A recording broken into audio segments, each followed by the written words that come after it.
An interesting backstory. I think it's important that everybody knows about the Wizard of Oz.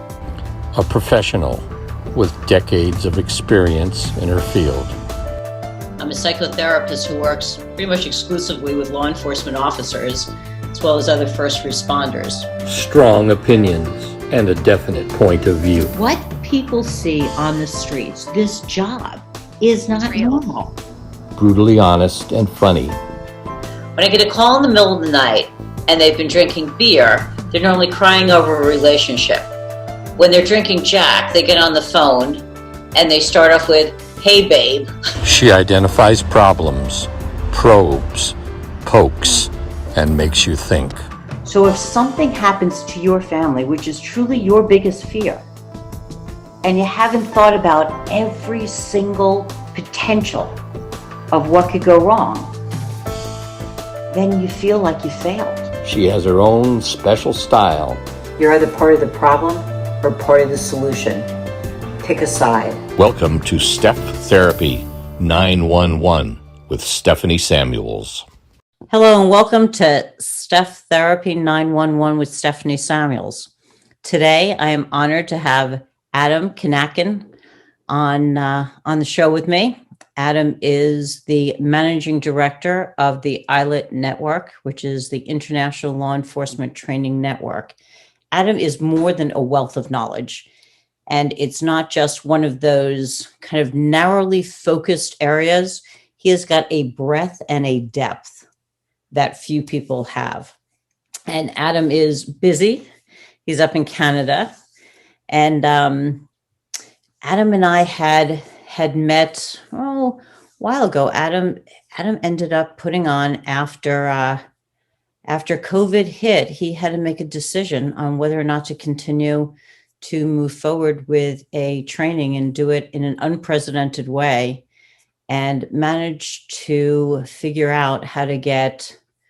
I'm going to let Adam tell you how many different countries were involved and how many different people all over the world ended up as part of this training, but just phenomenal.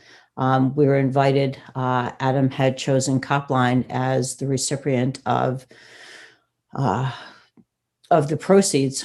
He made no money, and what he made, he chose to give away to make sure that people got the help that they need. So was just so grateful, but more than grateful, really just found you to be just exceptional in so many different ways with priorities that I think few people have, in a depth of understanding that is really unique. So I want you to touch base on what ILET is, and then I'm going to get a little bit into your background and kind of what that conference was like, because that was quite something. Yeah, well, I mean, first and foremost, thank you so much. I mean, not deserving of all that praise, but thank you. And it's an honor to be on your show and to be able to reciprocate and do this with you. Normally, I'm the one conducting the interviews. I've been doing podcasting for almost 2 years now. And so it's nice to be on the receiving end, and I just have to answer questions. So I'm excited to be here. Thank you. So ILET, so your background, former infantry officer with the Canadian Armed Forces. Yes. You know, most people that do a lot say a little. So I am assuming from the little that has been said and that I have been able to read up on that experience, it was a huge impact on you. How old were you when you went in voluntarily? Kind of give me the lay of the land. Our audience at this point is normally stateside, so kind of help me, help all of us out to get a better understanding of what this is. Sure. Well, I mean, anybody listening to this who's served understands how militaries work. It's not really that different if you're in the United States or if you're in Canada. We just have a lot less, a lot smaller military force than you guys have in the U.S. I started my time with the forces. I enlisted when I was 19 years old.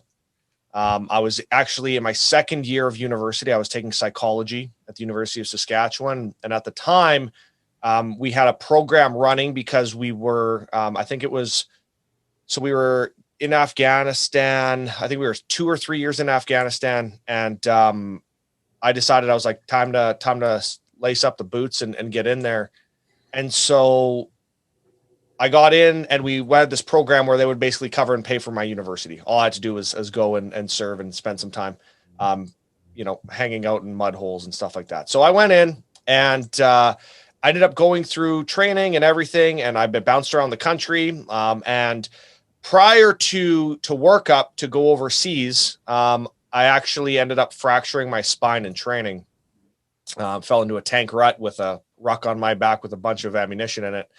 And so my shoulder stayed on one half of the tank rut, my hip stayed on the other, and all the weight went down through the middle. So I got Casevac'd out. I couldn't feel my legs for a few days. I thought I was paralyzed, which wasn't a ton of fun. And then sure enough, over a period of time and a lot of traction and work on my back, I got it back, and now I'm back to pretty much fully functioning. But about a year after, I decided, I was like, well, I'm not done with this yet. So I went back in and continued my infantry officer training. And then I ended up as a reserve platoon commander and training officer for our regiment. And so when I was when I first got put into that role, I was 23, I want to say. So still very young, but as we normally see in the military, usually for platoon commanders, we have young officers and we have senior and old NCOs that kind of guide us by the hand and teach us what to do because they're the ones with the experience. And we're just hoping we don't screw it up.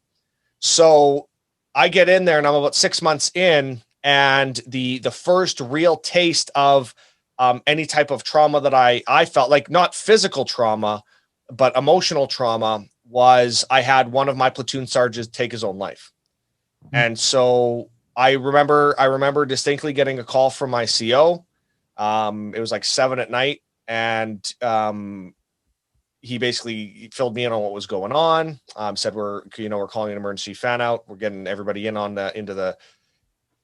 getting everybody in. And so I got in there with all the other officers and senior enlisted, and we had a conversation. We were there with the Padre, and basically they laid it out, and it's like, hey, this is your platoon. Like you need to break the news to them and all that kind of stuff. And so for me, I'm stepping into a unit where I'm brand new, and I'm having to now handle the grief of an entire platoon that have known this sergeant some of them have known him for 20 years.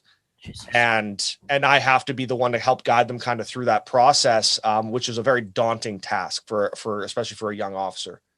Had you had any experience, Adam, up until then with death, particularly suicide? Not that personally, no. So that was kind of the first time where, I mean, I've known people that have taken their own lives. I've known them prior to that, but not to the extent where, like, this was somebody I was seeing weekly, multiple times a week, and having long conversations with them all the time. And I think what caught me off guard the most was just, you always say you never see it coming. And it was funny because looking back at it now, I don't know if that's the case, but at the time, it was just like, this is the guy that's always coming in, cracking jokes, making everybody laugh and smile, and was the most jovial person in the room at all times. He's the person on a field X that you wanted to be tented with, because it would basically, you'd be just pissing yourself laughing the entire time because you'd be joking all night, and rather than sleeping. Those types, and it was strange. There was people that we were definitely keeping our eye on outside of him. But he had multiple tours to, like, Bosnia. He had been to Afghanistan, and it was just something that it kind of just caught the entire unit off guard. And yeah, so that was my first real foray into this whole trauma thing. And it kind of guided my mindset from that point forward. How did you deal with the news? The typical shouldas, couldas, and wouldas.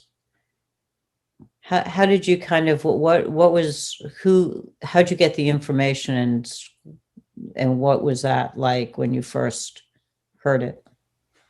Yeah, well, when I first heard it, it was, I don't know how to really explain it. It was kind of just a blank piece of information. at the time I got it. So it was, this had just happened. Okay. And automatically my brain goes, okay, well, what happens now? Right? What am I immediately responsible for? What do I have to do? And I kind of got into, and the military is very good at letting you compartmentalize different components, right? Like emotions or activities. And so it was basically, okay, this isn't, in my mind, I was like, there's 35 other people plus, like, more than that, that was just my platoon, but you talk about our entire regiment and outside units that knew this. So you're talking about hundreds of people that knew him significantly more than I did. So in my mind, I don't have the luxury of getting a chance to sit back and be like, wow, and see how emotionally the emotional toll it took on myself. I was, okay, I'm in a position where I can compartmentalize this, and I can actually go through and do what needs to be done to make sure that, funeral things are put in place and the family's taken care of, and the unit has everything that's lined up. And if there's any extra things that we can do, and that's me and a few other junior officers that were in the same type of position as me, that's the role that we took. We basically took on a supportive role. It was kind of a juxtaposition, if you would, where we're basically going to, the privates, the corporals, and the sergeants in our unit saying, what can we do for you? Like, what is there? Like, you let us know, like, do you need us to go grab you coffee? Do you need us, and it was kind of a surreal moment when you're sitting there and you're like, we have the way that we've built out our military and our law enforcement systems. So you have a command structure. And it's a necessity when you're in combat. It's a necessity when you're actually trying to accomplish a mission or a goal.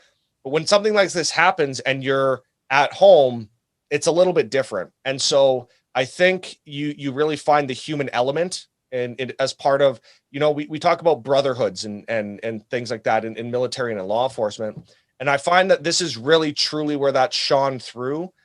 When something like this happened, you get to see everybody. It didn't matter if you were, you never talked to somebody because you didn't like them. During this time, everybody kind of came together and realized that, hey, it's a loss that everybody's feeling. So that was kind of an interesting thing for me. So a couple things. You said that you were a psych major. You were 19 when you went in. Do you think psychology helped deal with this? That you pulled anything from the couple of years you had at that point? I think a general understanding of how the human mind works is never a bad thing. Mm-hmm. It comes into play. I mean, my specialty is defensive tactics training. That's and training development. And every time we talk about that, we talk about how do adults learn? How do adults take in information? And all of those things comprise physical elements, but they also comprise emotional elements. What is it that our brains like to hold on to and cycle back to in times of intense stress and trauma? And so having a base level understanding of that, I think, is very important. I think that everybody should at least understand what is the chemical process that happens? What are, and a lot of it goes way, I mean, as you know this, you can go down the rabbit hole and talk about a whole bunch of different things that people aren't going to understand. Right. But I think a general understanding, I think it helped. I don't think it prepares you. It helps you understand it yourself, but it doesn't really prepare you for that initial shock of what happens. Because I listened to how you handled it. Figure you were 19. It's got to be, or actually 23. Had to be a few years ago. Yeah. So one or two years ago. Yeah. So I think about the United States military and how suicides had been looked at in the past, law enforcement suicides, how they've been looked at, and kind of the metamorphosis over the years. And I'm listening to how you handled it and what was done. And one of the things that certainly is ruminating is being able to talk to the other people that were involved, to see how they were doing, to be able to talk about this, to be able to emote, which is so important. So so my daughter is in the Army. She is second lieutenant and just had her first suicide. Not her direct command, but another platoon. And she's just one of those kids, not all that emotional, can handle, most things.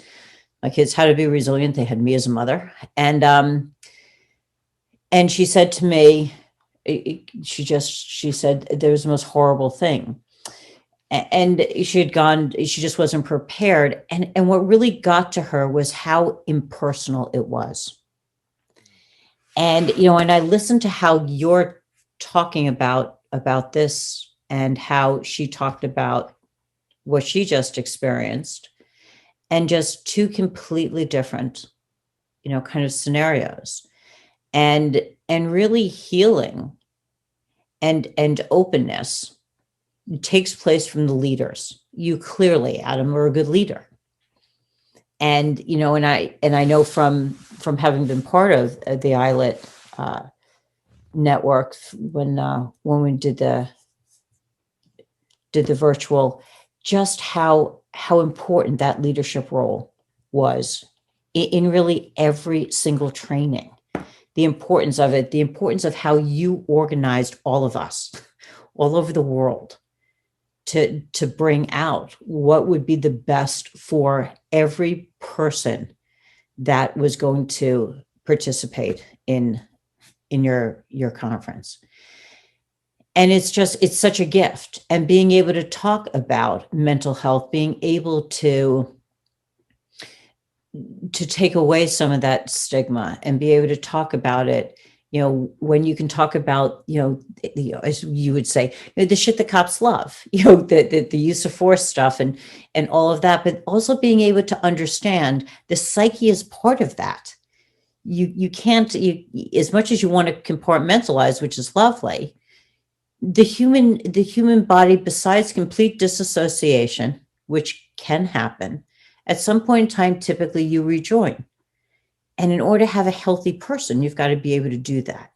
And having healthy leaders that understand that is imperative. And you were able to do that. And I have no doubt, for an incredibly difficult situation for your men and women, as well as for the family members, that the worst day of their life was a little easier because you were there.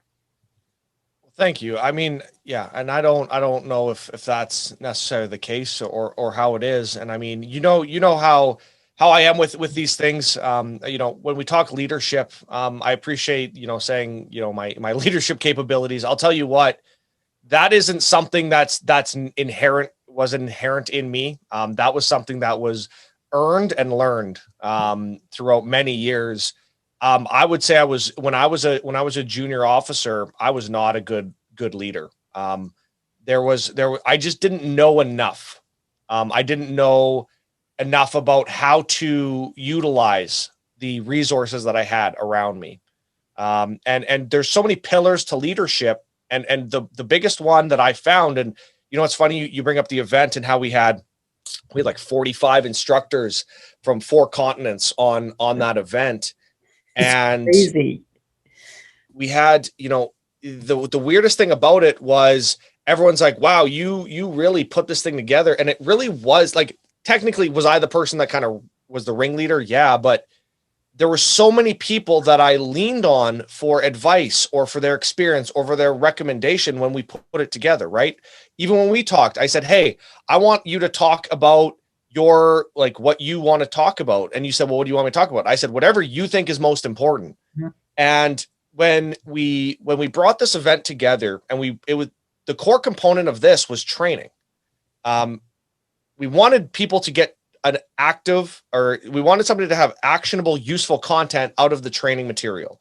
There's nothing worse. And everybody here who's watching or listening to this right now will know, because they've had to sit through 1,000 Zoom meetings and PowerPoints now over the last 12 months, how just mundane that can get. And we know that we talk about adult learning principles. We know that people are going to lose interest. There's nobody with a shorter attention span than a police officer. We know this. And so going into it, how do we create engaging content? You have to tie emotion into the content. And how do you get that from an instructor or a speaker? You have them talk about the subject that's absolutely most passionate to them personally. And that's really how we approached everybody. I would approach people that I know are fantastic instructors, and I would say, what do you want to talk about? Well, what do you mean? What do you want? I want you to talk. If I gave you 1 hour to talk to a police officer, what is the one thing they need to know? And that's where we came up with our topics. It wasn't me dictating, hey, we need to talk about A, B, C, and D. It was, what do you want to talk about? And we had some topics that were overlapping, right? We had a lot of stuff in leadership and training that was overlapping, a lot of stuff in mental health and resiliency that overlapped. And the where it overlapped, that's a key component to learning and retention. If somebody hears something in a different way, in a different context, they may not have picked up on it the first time, but the next time around, they heard it in a different way. And they're like, oh, I understand that now. And so what we really did with the event was we said, what is the most important thing that we can get across to people? And what was the overriding factor on this event? And it was, well, we want to give officers something that will save their life. We want to give them training that will save their life. And I'm going to tie this all back in a second, but we had topics on there from defensive tactics to firearms training to tactical operations to interview and interrogation, mass fatality management. I mean, situational awareness, leadership development, you name it. We had it. But those things are all fine and dandy. And I can get an officer through an initial, engagement, initial interaction, initial incident because of the training we've given them. Great. What happens after that? Right? Like if our goal is to keep the officer safe, well, sure, we got them through the initial incident, but now what happens if we can't save them from themselves? Which is something that I know you're all too familiar with, and a lot of people listening to this are all too familiar with, right?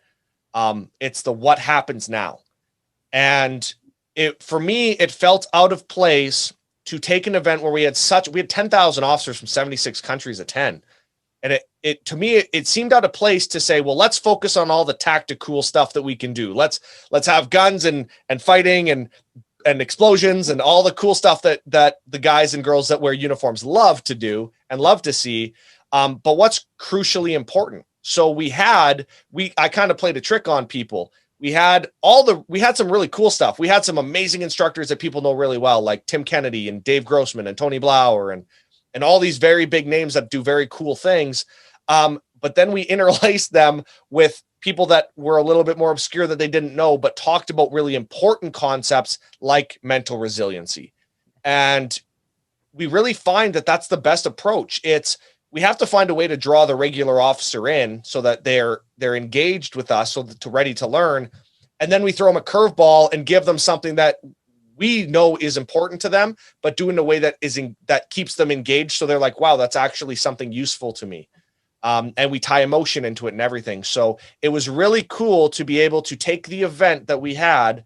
And like you had said, I got lucky that we were able to generate, some revenue from it. We ran it for free for the week. And only a few people signed up to get access to it lifetime. And what they ended up getting was they got some of these, I got your 6 shirts, which I can talk about too, patches and some other bonuses and stuff. So we got them, and that the profit that came from that, like you said, we donated to Copline because of the amazing work that you and your team are doing. And that was really the core component of the entire event. So people think it was this really cool training event. And really it was just a giant piece of mental health awareness that we kind of covered up with sprinkles and things to make people think that it was a cool tactical event. So in a nutshell, I think we accomplished our goal. You also did exactly what I think outstanding leaders do, which is you don't micromanage, is that you said to each person, what is it that basically you are best at that you want to talk to about? And you let them take the lead in their own world. Whereas a lot of times, and this is what happens in law enforcement, is that you've got your head law enforcement officer who literally has his hands in so many different areas that he really stifles the growth and the true leadership of his department by not being able to allow them to do what they do best. And you did that, and you did it without fear, whether it's because it was too big and you just said, have at it. And then you said a prayer, but really you picked well as far as who do I want to be part of this? And clearly, if I've asked them to be here, they have value, and they have the knowledge that I want to give out to everybody. So why would I then have to micromanage them? So you did a wonderful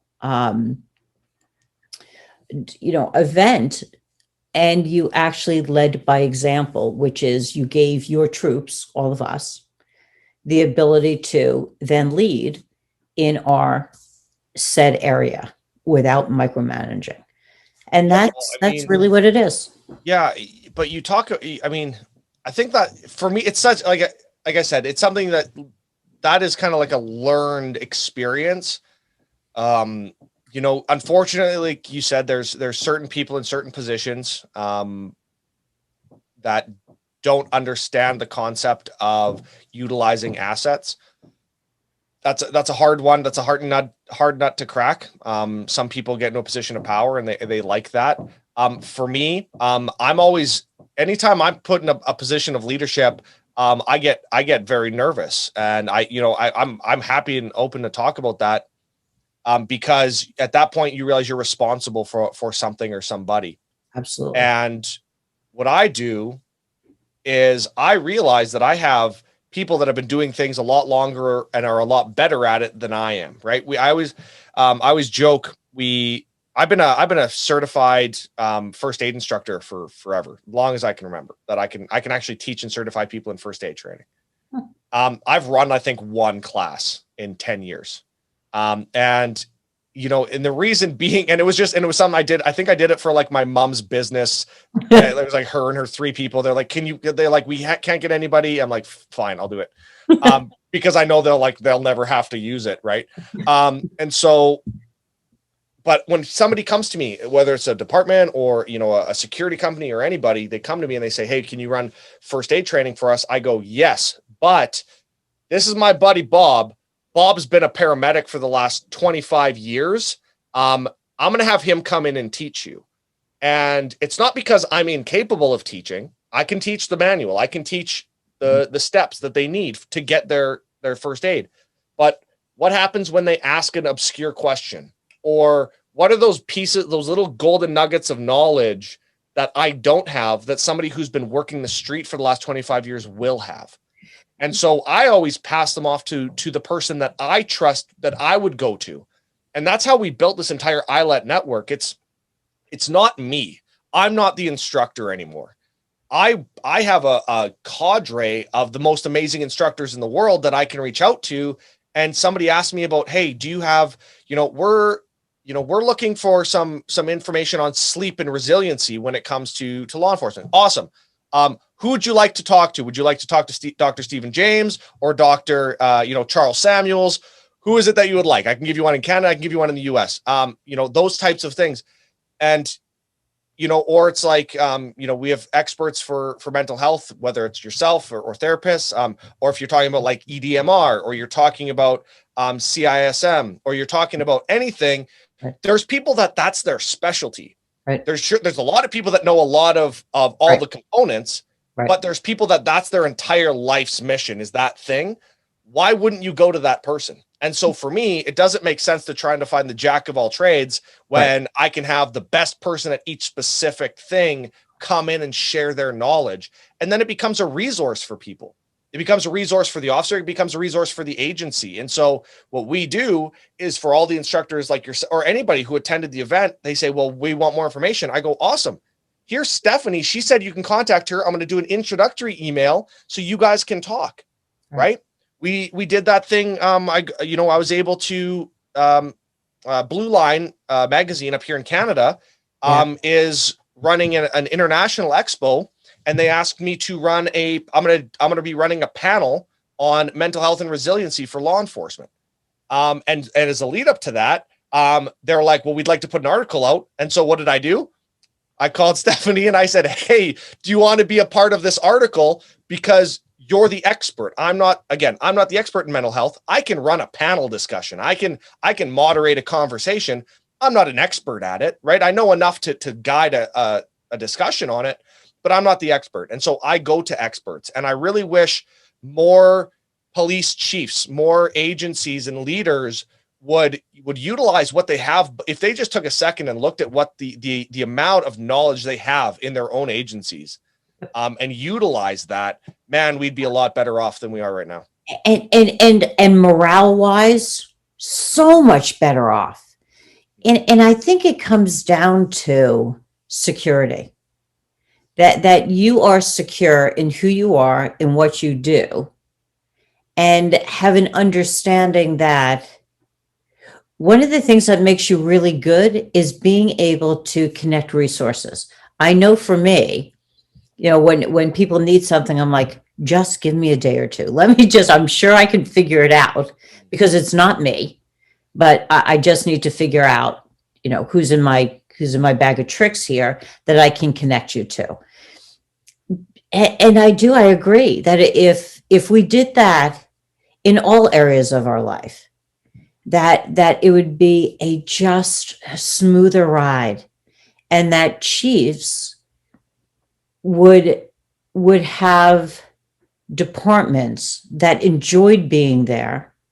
Because when you say to one of your guys who is a gun guy, I have a lot of my guys that are just firearms guys, is being able to utilize them and what they love and not use it as punitive. You take them off the range because you're pissed off or what have you. But being able to have that go-to, you just boost morale. And you as a chief, you look really good, because your men and women who you are leading are being acknowledged for being experts, for being able to do the tasks and loving it. I mean, that's really what it's about. And you've figured that out. And it's ego, but ego normally is put there from a sense of insecurity. Those that are really secure don't really need to be, oh, look at me. Go ahead. No, I was just going to say, it's funny you say that. That's part of the reason why I would say I wasn't a good leader early on. I was very, I guess, high on my horse, right? I was like, well, hey, I'm a young platoon commander. I know, I just went through and it's so funny now looking back at it. You're man, I'd kick my ass. I'd kick my own ass. It's funny though, because I've been a lifelong martial artist, and it's funny how it took just a few conversations with people that I really truly admire, to kind of just, again, in a different context than what I'm used to hearing, but explaining, like, as a defensive tactics instructor, I go into a room now. It used to be, hey, let me show you like all this stuff that I can teach you, right? I had one very, very smart man, one of the best law enforcement instructors in the world. His name is Brian Willis. He's out of Calgary. And he was one of my first actual instructor trainers when I first got one of my first instructor certifications for defensive tactics. And he said something that just was kind of profound. It's profound now, but at the time it was kind of like a show-stopping moment for me. He said, "You're not here to show them what you can do. You're here to show them what they can do." And that's been echoed by people in history over hundreds and thousands of years in different ways. But at the time when he had said it, it really hit home, and it showed me, I may be awesome at, I may be amazing at, taking somebody and throwing them into the ground and twisting them into a pretzel. But that doesn't mean jack shit, because I'm 230 pounds of athlete, and now I have to convey that same skill set to 100-pound soaking wet female officer who's never put her hands on somebody before in her life. And that is a responsibility that a lot of people, I think, take for granted as an instructor. And it was from that point on that I realized, hey, maybe I don't know as much as I think I do. And then the second point to that was when I started doing jujitsu. I was always a stand-up martial artist, like Sikaran, karate, taekwondo, aikido, things like that. And so I was used to being very efficient. I could kick anybody I wanted to, anywhere I wanted to, because I was very fast. And then I was like, I have a kind of a hole in my game, which is my ground game. And so I'm like, I'm going to learn jujitsu. And I get into a jujitsu class, and I'm like, I've been a martial artist. I was on Team Canada. I was, I've been a defensive tax instructor. I was in the military. I've done our CQC, CQB training. I'm like, I think I got this. I get in there, and I had like a 14-year-old kid twist me up into a pretzel, and must have tapped me out probably 15 times in 6 minutes. And I sat on the side, and I was like, that probably has to be the most humbling experience I've ever had in my life. But again, it hit the reset button. You don't know as much as you think you do. And so those experiences that I have, and everybody here listening to this will have that experience in their own way. Yeah. Or hopefully they have, or if you haven't, you will, that you understand that there's so much more knowledge out there than what you personally possess. And when you start opening yourself up to accepting that knowledge from other people, it's really going to help you and help you help others.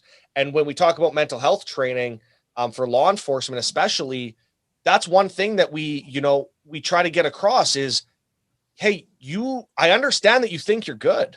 Like, I get it. Like I get that you're like, I just brush this shit off and I'm good to go. But let me whisper in your ear for a second. Let me share something with you. Take it, leave it, whatever.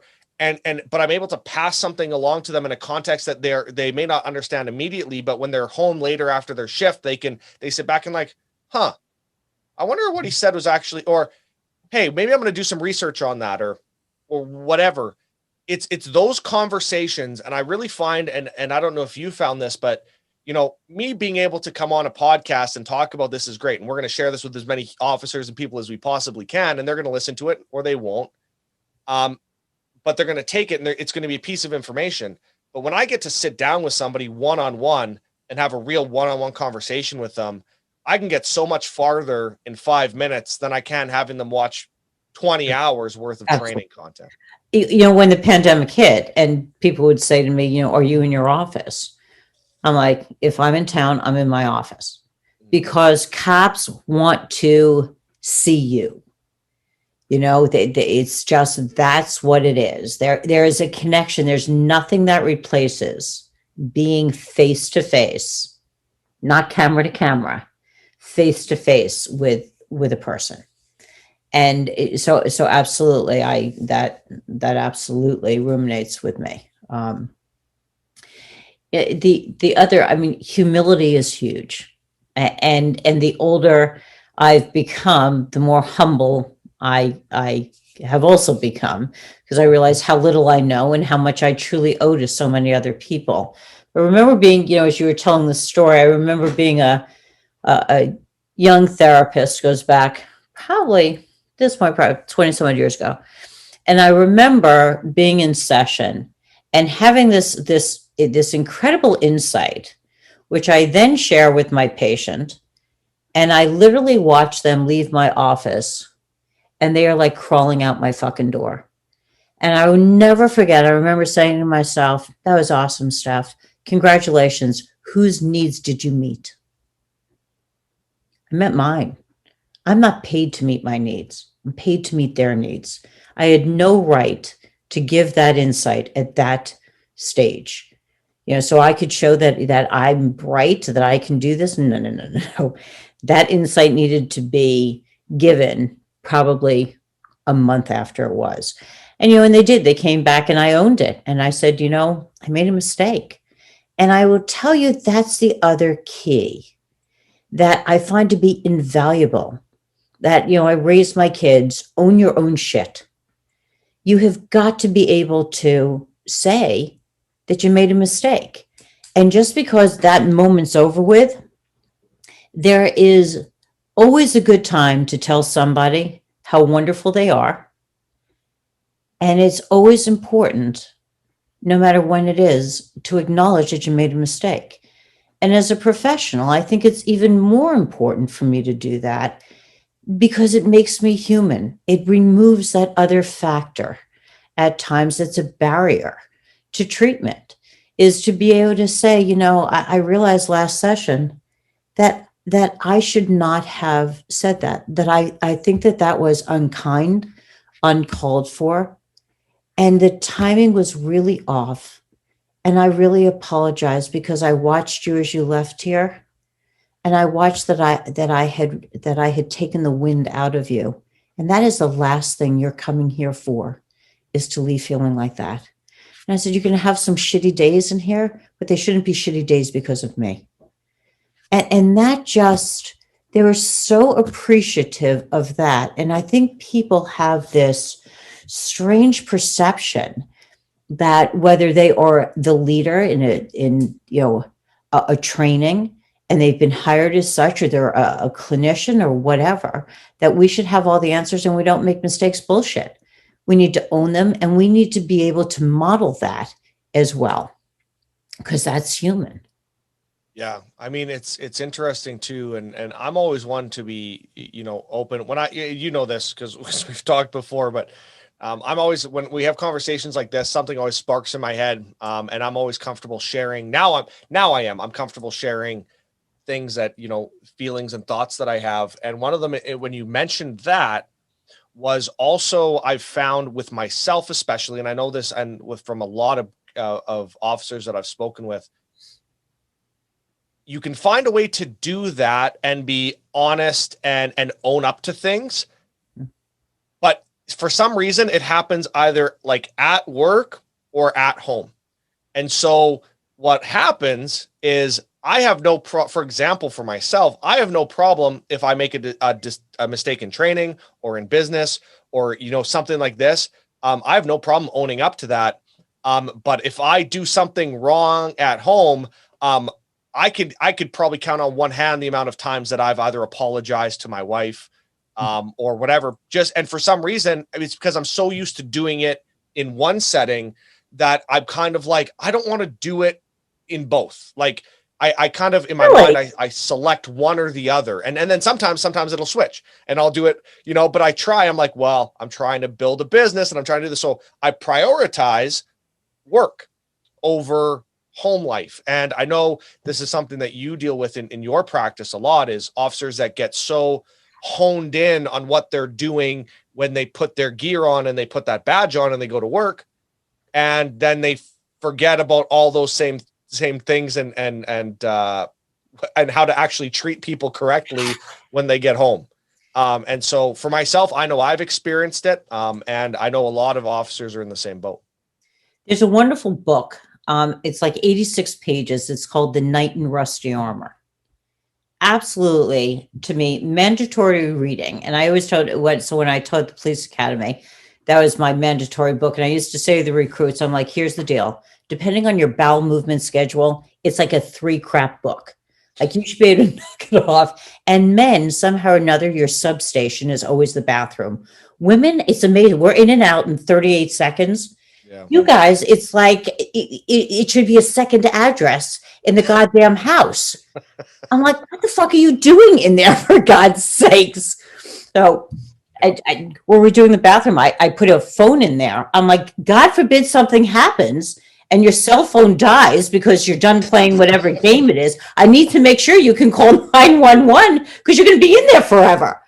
So, but the book is just phenomenal because it talks about, the premise of the book is that it's about a knight who slays dragons and rescues damsels in distress. And he's married to Juliet and they have a son. And she goes one day to hug him and he's cold, and goes to kiss him and she can't get to his face. And she said, you need to take off the armor. And he said, you don't understand. I have a very important job. I need to be able to, the king can call me at any point in time. I need to go out. I need to rescue damsels in distress. I need to slay dragons. I need to be at the king's beck and call. And she said, if I can't touch you, if I can't feel you, then I can't be with you. And so he goes to take off the armor and he's stuck and he can't get out of his armor. So he ends up meeting Merlin and he has to go into the forest, and he goes to the king to tell the king that he has to go away to get out of his armor. And he goes to the castle and he finds out that the king's not even there. And he's just, he can't believe that the king would ever leave because he's so important and that he wouldn't be told where he was. And it is his quest to get out of the armor, and he has to go through 3 different castles.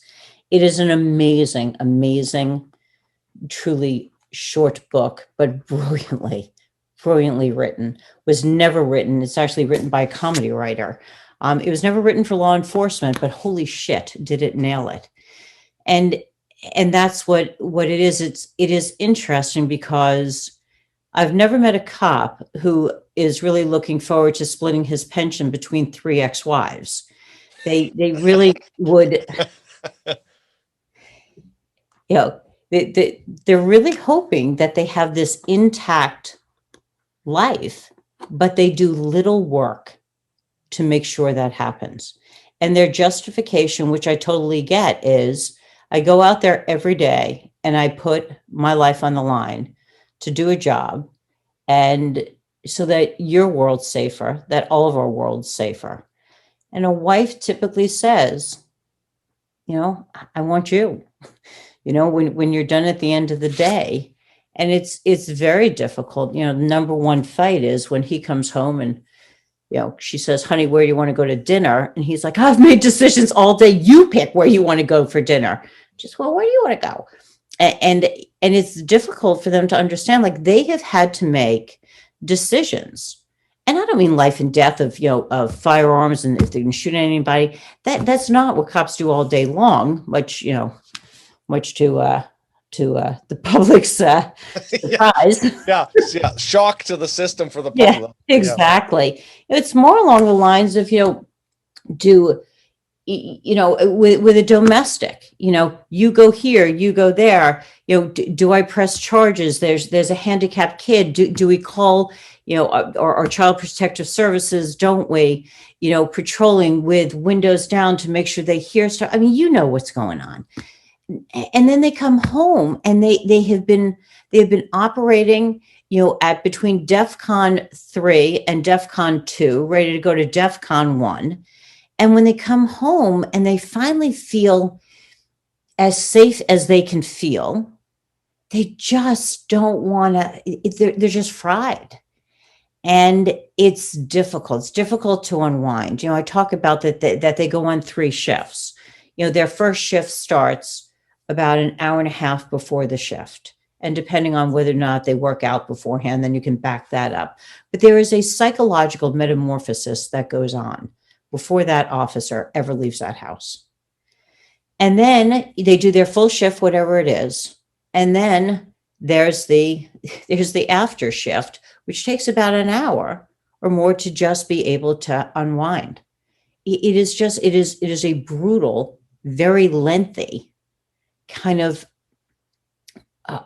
emotional, connection to a world, so that, when it's now time to do the communication, and don't forget, much like, although when I pick the wrong word, the world doesn't fall apart. When a cop picks the wrong word, it can. So when, so a cop is looking to pick a certain word that's appropriate, give the right command, the right tone, the right cadence. When you think about the energy that it actually takes to de-escalate, and that your first line of defense is your body language and your tone of voice. And then you come home and you've got the kids that are screaming, and and let's throw a pandemic on top of this, so that now you get to be the Zoom dad. And now that you're monitoring if your kids are in school, if they're not in school, if they're paying attention, there's just all these factors that make it difficult. So when it comes to like work, and I think there's a level of taking home life for granted. And there's also an emotional vulnerability at home that you do not get at work, because home can hurt you. It hurts you differently.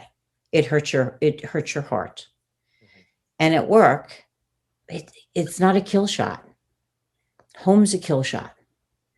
And so when you get vulnerable at home, and that apology, it also a sincere apology actually requires you to own your shit and to really kind of say, what I did was crappy and this is why, and I'm sorry I hurt you. So I can appreciate that. But you just factor in all these things and it makes for a difficult career. It makes for a difficult world. And then on top of that, you need to be at the top of your game. And that you need to keep up with an ever-changing world. In use of force right now, here in the States, in New Jersey, come January, I think our laws are changing on use of force. And it's really, the officers are just talking about really just being peace officers, and it's difficult. And one of my guys is like, how many rounds am I supposed to take, Steph, before I'm allowed to, to react? So, so what you're doing is even more important. And we're going to be throwing so many more scenarios at you to help these officers train very much emotionally as well as physically. So I'm gonna kind of turn it back over to you with the use of force stuff, and what we're looking at in our country with that. Yeah, absolutely. I mean, that's I don't know how much time you got. I hope you got about 76 hours of tape ready for this to get into that conversation. But I think I'm gonna take it a different direction than talking about policy, procedure, those types of things. What are officers?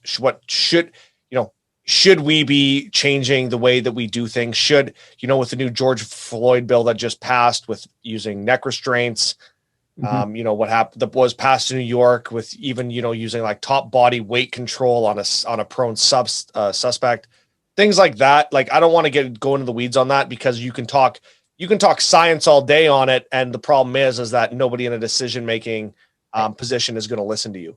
And so that's a frustrating conversation to have. So what we do is we say, okay, this is the shit sandwich that we've been given. I'm going to teach you how to eat it so that you don't die. And so we start talking to officers and we start saying, well, if we're going to be restricted once we get to the point where we're hands-on with somebody, how do we avoid getting hands-on with somebody? How do we avoid having to go to that place in the first place? How do we avoid having to use physical force? How do we avoid having to use an intermediate weapon or like a CEW or your firearm? And, right now I've been lucky that I've had a lot of people reach out to me. And one of the things we're talking about a lot of is situational awareness. And that kind of comes into two parts. Situational awareness obviously is what most people think, which is being aware of your surroundings. What am I walking into? The component that a lot of people don't talk about, which ties into our entire discussion and into what we're talking about with mental health, is what is your emotional awareness? Are you aware of what you're taking into the situation, not what's just already there? And I think if we allowed officers the time and the ability to take a quick assessment of where they are before going into an incident, I think we're going to prevent a lot of those hands-on use of force options from ever taking place, right? If you know you're rolling up to a call and you're all maybe it's the first call in the morning and all of a sudden, and you just left home, but you just had a massive fight with your wife, or maybe you just got a bunch of bills in the mail and you don't know how you're going to pay rent that day or whatever it is, and your brain is somewhere else and your emotional energy is off somewhere else dealing with another issue, you're not aware of where you are. So you walk into a situation and of course you're going to miss things. Like, of course you're going to miss things. And of course you're going to do things that you probably wouldn't normally do because you didn't take an account of where am I in this entire scenario.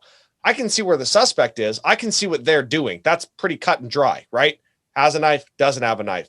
He's acting aggressive, not aggressive. Are they cooperating? Are they actually having a conversation with me? Those types of things. We can see that and we can react to that. That's what you've start from the day one in the academy. You're taught to recognize that. How often do we talk about officers about, hey, when you get to a call, have you ever taken 10 seconds and just been like, hey, am I good to go in? Am I revved up for no reason? Or am I revved up because of something that happened at home? So we talk situational awareness, but we talk about it in multiple camps. We can teach all the situation tips and tricks and tactical stuff about an environment that you're walking into. That's fine. That's easy. It's harder to get the officer to sit there and take an emotional, go through an emotional checklist. Like, am I okay to go into this situation? Because that's where the issue is going to happen. And so that's an interesting conversation to have, but I think that's the one that needs to happen. Really interesting conversation. So a couple of things, come up for me on the emotional awareness, which I think is quite brilliant, by the way, to address. They talk about better mental health training as far as emotionally disturbed persons goes, being able to deal with, with mentally ill on the streets. And one of the things that I would love to be able to do is to talk to officers about how many of them have family members with a diagnosed mental illness. Because it's not like cops are just born and segregated from shit that goes on in the world. They are struggling with handicapped, parents, children. I was just talking to somebody today who, shared with me that they had several siblings who were deaf and had never shared that the person knew sign language fluently. And what a gift that is in so many different situations. But I had, when I was doing internships, I ended up working with, back then they were called MICA patients, so mentally ill, chemically addicted. And the one thing that I had learned at a pretty early stage of my work with them was that I did not have a nicotine problem. So I needed to carry a pack of cigarettes because I could literally get somebody that was off to calm down with a cigarette. And so when I've taught the recruits, I've said to them, if you're not battling a nicotine addiction, keep a pack of cigarettes in your glove box, because that is one of the ways to be able to deal with it. The emotional awareness. I had an officer whose mom had died from AIDS at a young age, from an IV drug user that she had been with. And it was way back when. He was so embarrassed, never told anybody. And he had handled many deaths at that point on the job and just was completely detached doing it. And I said to him, have you ever thought about sharing this with anybody? And he's like, it's nobody's goddamn business. And I'm like, but that emotional connection, that kind of emotional inventory can be incredibly helpful on the job. And sure enough, one day he came in and he shared with me that he'd gone to a call of a kid who was 16, who had just lost his mom to AIDS. And I said, and he said, I told him that my mom had passed 2 years ago. And he said, and I felt a connection like I've never felt. So being able to look at that emotional awareness, could this be an emotionally charged event? The call comes in, unresponsive 2-year-old. Anybody with a young kid is going to struggle on that call. It's being able to do that quick inventory that says, am I good? Exactly like what you said. I had one of my guys that was talking, and it was a kid situation, which most people that have kids do poorly on. And he said, I always believed I was God. And he was crying in the office, and he said, I couldn't bring him back. I just couldn't bring him back. And he said to me, he goes, one of my guys said, hey, hey, Sarge, he goes, go outside. He said, we got this. He said, and Sarge, take care of yourself. He said, and do what you got to do, including being emotional. He said, I went outside because I cried like a fucking baby. He said, pulled it together, came back in, took care of that scene. But I think that's important because it allows them to be human. And when we look at suicide and we look at some of the rudders into suicides and kind of do that forensic autopsy, And, and there's a lot of discussion on post-traumatic stress disorder that was not diagnosed or not dealt with, is if we allow our officers the ability to emote, let alone have emotional awareness, can we start really shifting a culture enough to be able to impact those suicide rates? Yeah. I mean, that's a constant battle. I mean, we have all these incidents that take place, and, it seems like everything in policing is so reactive, right? Yeah. You get a call, respond to the call, deal with the call, go to the next call. This is one of those things that gets difficult for agencies and organizations to start putting numbers on, right? It's easy to say, hey, we made X amount of traffic stops this year, which was X percentage over last year. Therefore, our budget for this needs to go up X amount of percent. Right. That's an easy conversation to have because the numbers are there. Right. How do you put into a number how many officers you saved by giving them tools? Without ever, because you could spend $10 billion or you could spend $1 and you could still have 0 officers kill themselves. Right. So where's that? Where do you draw that line? And the unfortunate conversation is it's always going to come down to money.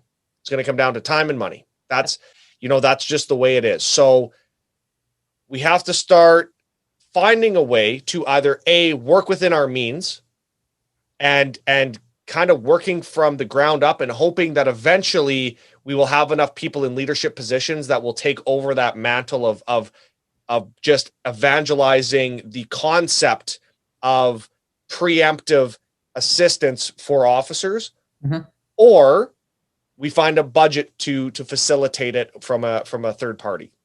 I suspect the finding a budget is probably not going to be the option that we have, is going to be the one that we work with. So, we can only do what we can do. We can only, we can do things like share our knowledge and experience via podcasts, or host online events, or speak when people ask us to do so. Or what we've been doing is we tie this stuff into everything, right? Everything we do with our like these I Got Your Six shirts, right? And for those of you who don't understand the, I got your six, I got your back idea, we can explain that to you too. But those things we tie into everything we do. So if we're doing something tactical, guess what? We're still bringing this front and center because it's still a component of everything. And as long as we can start teaching our leaders and teaching our instructors to at least have a baseline understanding, like we talked about at the beginning, is have that core understanding of how human beings work, how emotions work, what happens when somebody experiences trauma. They could completely shut down or they could act completely fine. And maybe it'll affect them at the end of their shift. Maybe it won't affect them for 5 years. You have no idea. Exactly. And to pretend that you do know, you're just ignorant, because you can talk to experts that have been doing, people that have been doing this for 60 years. Yep. And they'll tell you the first thing that they say is, I have no idea. I have no idea, because that's how human beings are. So if you're dealing with that level of unpredictability, which is something that as military members, law enforcement officers, as first responders, we don't like unpredictable things. We like putting ourselves where we can control a situation. That's what that's the spot we're comfortable. So now we're asking people to go into an uncomfortable position where they have no idea what's going on or what's going to happen, and deal with that. And so how do we take that officer and put them and give them the tools? Because that's all we can do, is we can give them different tools to use when they find themselves in that position, whether it's for themselves, whether it's for a partner, or whoever it is. And we say, here's something, if this happens, here's a resource. Here's something that you can do, right? It's never a good idea to have that, hey, don't do this. Because who's to say that one thing that you're telling them not to do is the one thing that person needs, right? So again, it's just giving a baseline understanding, and then how do we start rolling this out to everybody? And it's, it's nice to say that it's going to come from the mental health experts, but it won't. It has to be built into the culture. And Very much so. and it's something that each officer has to take responsibility for on their own. But, you know, I find myself in a very unique position in what we've created with ILET, that we have the ear and we have the people that are instructing the next generation of leaders and instructors. So I take it upon that's a kind of a mission for me as well. If I have this audience, I'm going to utilize the shit out of the time that I have, whether it's the next 6 months or the next 60 years, to push this message forward, because we're still going to do all the cool tactics. We're still going to do all the cool firearms training and defensive tactics training and investigative work. We're going to do all that. But I'm still going to take the opportunity to just, hey, here's another little thing I want to share with you. Takes me 5 minutes. And guess what? If that person gets exposed to that 5 minutes enough, it's going to become a way that they think and the way they do things. And then that's just going to roll down. Yeah. And hopefully that snowball gets big enough that we end up covering everybody. But who knows? Maybe I'm just, I see things through rose-colored glasses, and I think that individual people can actually make a difference. And, you know, and I really think that strikes a chord with officers, that you're doing this job, you put on that badge and wear that gun every day because you think you can make a difference, right? And so why is that so different from what we're doing? I don't think it is. And so I really hope that people get the chance to work with you and with Copline, and they see the stuff that we're doing and all these other amazing organizations that we're partnered with. Yeah.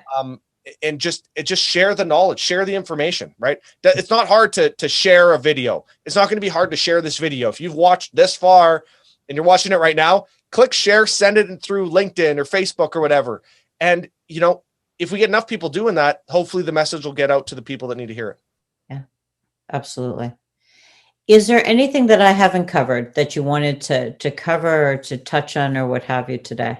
Oh, geez, I think you and I could probably talk for hours. So okay, I don't want to just throw us down another rabbit hole with that, because I think we could easily go another.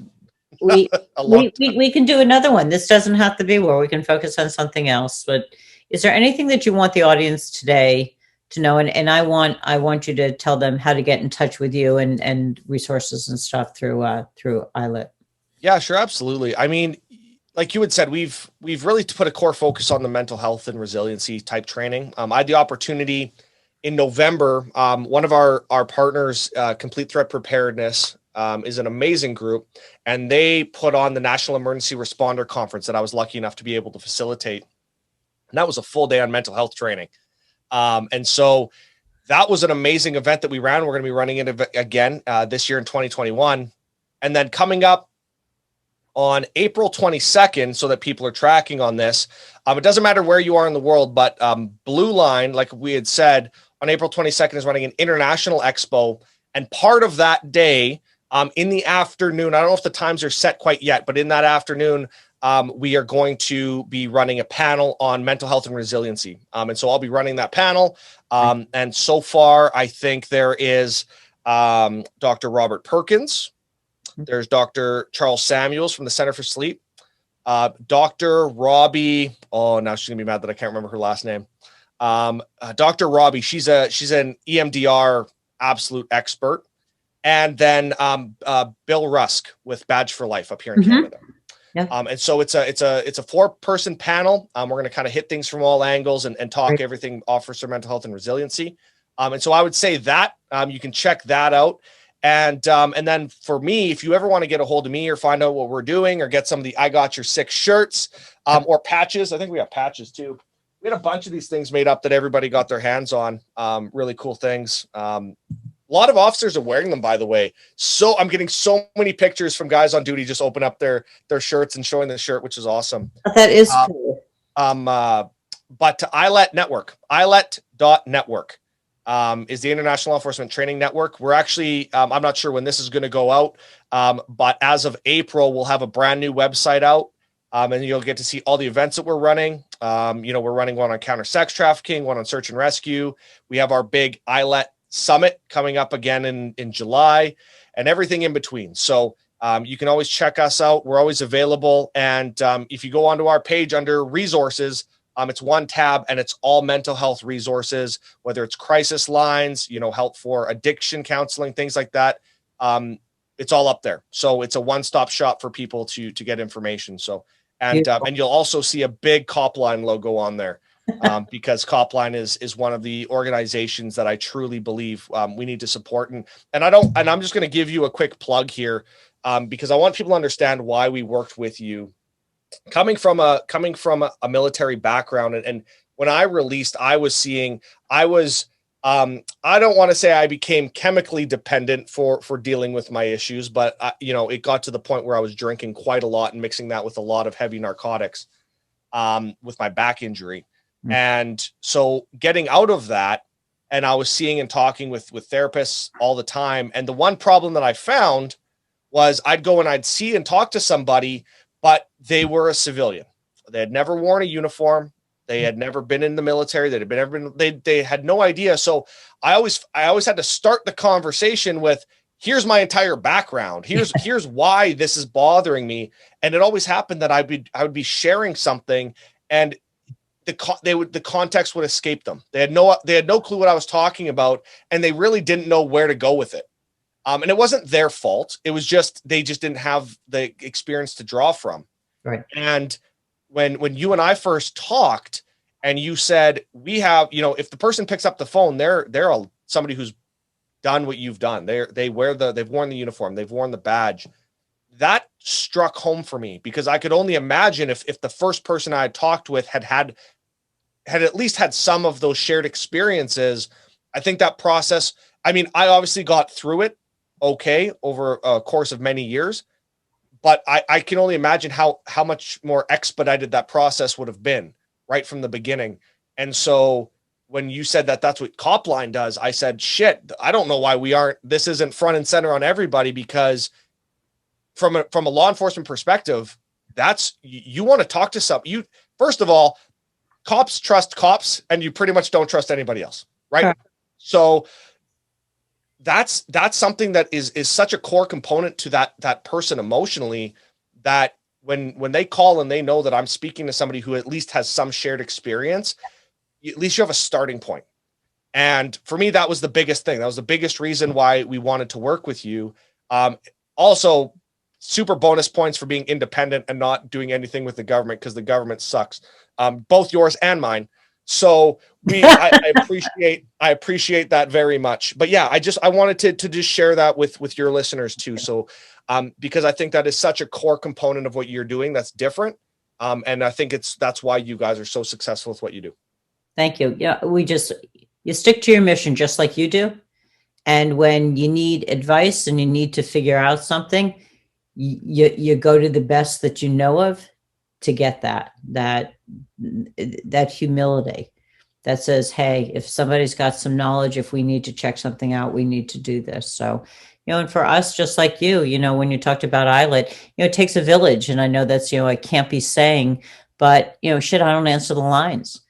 We've got over 100 volunteers of men and women who have done this job and who, have chosen to continue to give back to their own and the families of them. And that's who the rock stars are. They're just truly amazing, dedicated people. And it's a lot of people that give a shit. So we're just, we're fortunate. We're very, very fortunate and very blessed in a lot of ways.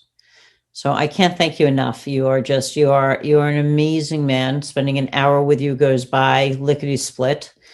I look forward to being able to do this again, actually, in the near future. And I thank you. I thank you for everything that you're doing and the support that you're giving to a world. I mean, you really have tentacles everywhere, and it's amazing. So I appreciate you, and please be safe and healthy. And I look forward to seeing everybody on the next Steph Therapy 911 with Stephanie Samuels, 7 p.m. Eastern Standard Time on Facebook Live. Everybody be safe and stay healthy.